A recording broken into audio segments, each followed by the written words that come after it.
Dan kita sampai di curug yang pertama, Curug Sawer. Tapi ini baru permulaan.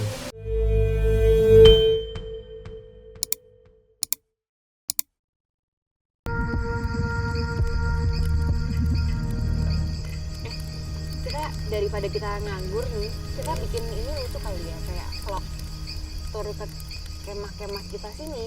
Ide bagus tuh. Iya kan? Yuk. Di sini aja dulu kita opening. Iya. Oke, Vlog? mulai ya. Kita Iya, nge-vlog vlog. ya. Seru banget kayaknya. Seru dong, mumpung gue lagi cakep hari ini. Oke, hi guys. Halo. Ada saya Joren Georgie, orang paling ganteng di Indonesia. Dan gue Rizal Akbar, ini paling ganteng tapi paling penakut. Ada Sarah. Ganteng, bro. Yang paling cantik pastinya. Kalian pasti tahu dong di sini ya kan, tempat kita biasanya nongkrong, ngobrol-ngobrol, Iya. cerita-cerita misteri ya kan. Terus nih pegang-pegang, gantian. Oke. Pegang. Dan ini adalah spot kita bertiga kalau kita lagi cerita-cerita. Pokoknya ikutin terus vlog kita, jangan lupa.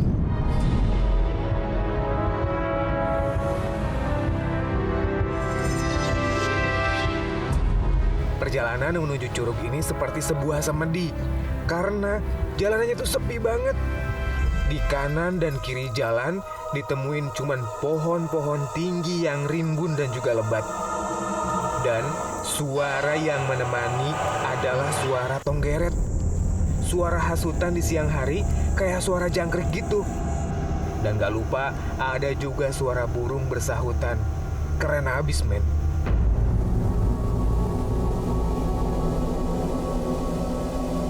Dan kita sampai di curug yang pertama, Curug Sawer.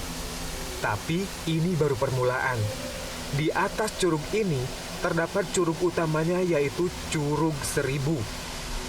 Hawanya itu sejuk banget. Selain masih hijau dan asri, udaranya juga masih seger banget.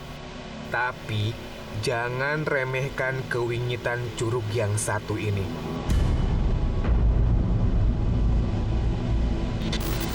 Pak Haji Dudung yang gue temuin di warung kopi di bawah tadi mengatakan Curug Sawer ini juga tak kalah angker. Konon, di curug inilah berdiamnya Raja Monyet di hutan Gunung Bunder. Monyet itu disebut-sebut sebagai kepalanya para monyet di Gunung Bundar, khususnya di area Curug Sawer. Menurut beliau, dulu monyet ini sering menyerang pengunjung dengan ganas. Karena itu, atas kesepakatan seluruh warga, monyet itu pun terpaksa dilumpuhkan. Itu ada pengunjung dia digigit oleh monyet yang suntik itu. Karena kami sudah kesal takut berbahaya ke pengunjung yang lainnya, maka monyet tersebut diracun, dikasih pisang dalamnya semacam beracun buat babi. Akhirnya monyet tersebut mati. Nah, setelah mati tersebut, beberapa bulan kemudian anak saya dipoto di Curug Sawer itu, yang backgroundnya persis itu semuanya, matanya juga dari ininya, sudah suntingnya juga terpotong.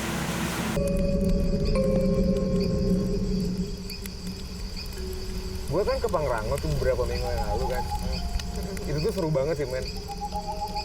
Gue ngerasa, gue kan emang suka banget naik gunung kan. Gue ngerasa kalau kita pas lagi naik gunung tuh semesta itu mendukung banget buat nambahin energi positif ke orang-orang yang lagi naik gunung. Itu tuh banyak banget pelajaran-pelajaran yang kita dapetin pas kita lagi naik gunung. Terutama yang paling pasti adalah kita jangan sampai sombong. Karena apa, Tuhan itu sangat luar biasa begah gitu ya kan, dia nyiptain alam dengan seisinya. Dan yang pastinya tuh kayak harusnya orang-orang lebih sadar untuk ya kita harus jaga alam kita gitu loh. Setuju. Terus kalau kita lagi naik gunung jangan buang sampah sembarangan. Terus Nih nggak boleh kerjanya keluar. nih, buang sampah sembarangan. Bener-bener itu salah satu yang wajib Iya.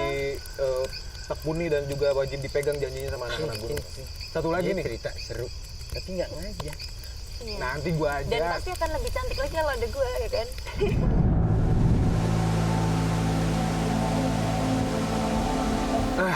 Akhirnya sampai juga nih gengs di lokasi. Asli, lumayan kuras energi sih buat sampai di sini. Tapi capek dan keringetan yang gue rasain pada akhirnya kebayar juga. Gemericik air yang terdengar bikin suasana makin adem. Suaranya itu bikin tenang banget. dan bener-bener suaranya itu kayak bisa ngehipnotis gue banget di sana. Gue makin cepetin langkah gue supaya bisa makin deket ke curug. Percikan air yang jatuh dari air terjun itu bikin gue nggak sabar pengen cepet berenang. Tapi sebelum berenang, gue jadi inget deh ucapan warga sekitar tadi, bahwa di curug ini ada larangan berenang.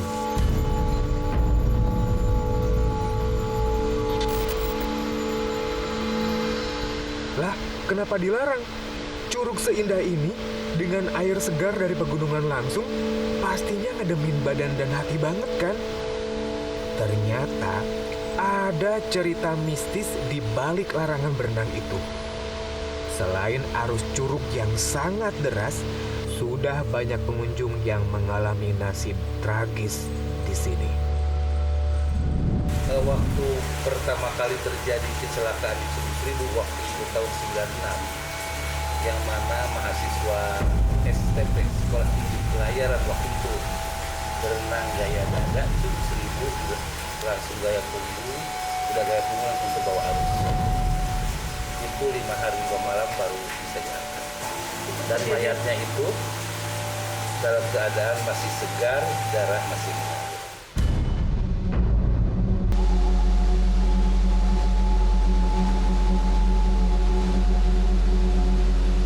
Melihat curahan air dari ketinggian, ada aura mistik yang menebar di segenap penjuru. Apalagi ketika malam hari. Gila men, rasanya tuh julep banget. Dan malam itu, hujan turun sedemikian derasnya di dalam curug. Suara hujan ditambah bunyi curahan air terjun bikin suasana makin angker.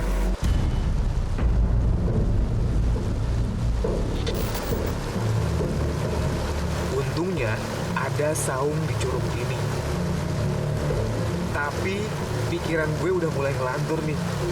Gue bayangin para penunggu yang diceritakan warga mulai mengamati gue dan teman-teman gue. Sumpah, gue merinding ketakutan. Bahkan gue sampai berpikir yang enggak di sini. Bagaimana kalau penunggu di sini bukan cuma mata kasat mata, tapi ada sosok lain kayak hewan buas yang ganas, atau mungkin binatang melata yang bisa nyergap kita. Selesai gue men, kalau halusinasi gue ini tiba-tiba menjadi kenyataan. Rekaman di otak gue langsung memutar ulang semua pernyataan Pak Haji yang tadi gue ajak ngobrol. Gue inget banget cerita dia tentang sosok gaib yang konon banyak berada di curug ini. Gue gak berani melihat ke arah curug men, karena dalam pikiran gue ada banyak orang di sana dan mereka siap menatap balik bila gue coba menengok ke sana. Serem. Sumpah, gue keringetan meski hujan terus mengguyur dengan derasnya. Perasaan gue mulai gak enak men. Gue sampai pingin nangis ngebayangin betapa ngerinya suasana malam di bawah sini. Jika terjadi apa-apa sama gue dan teman-teman gue, pastilah gak ada yang tahu. Gue kembali teringat sama cerita Pak Haji tadi. Konon, banyak warga dan pengunjung yang kesurupan ketika berada di lokasi ini. Dan gue seperti tersandra hujan di bawah ini. Sementara waktu terus berjalan dan semakin malam, suasana di curug ini semakin mencekam. Ditambah lagi, hujan turun makin derasnya men, bikin nyali gue makin ciut melakukan penelusuran ini.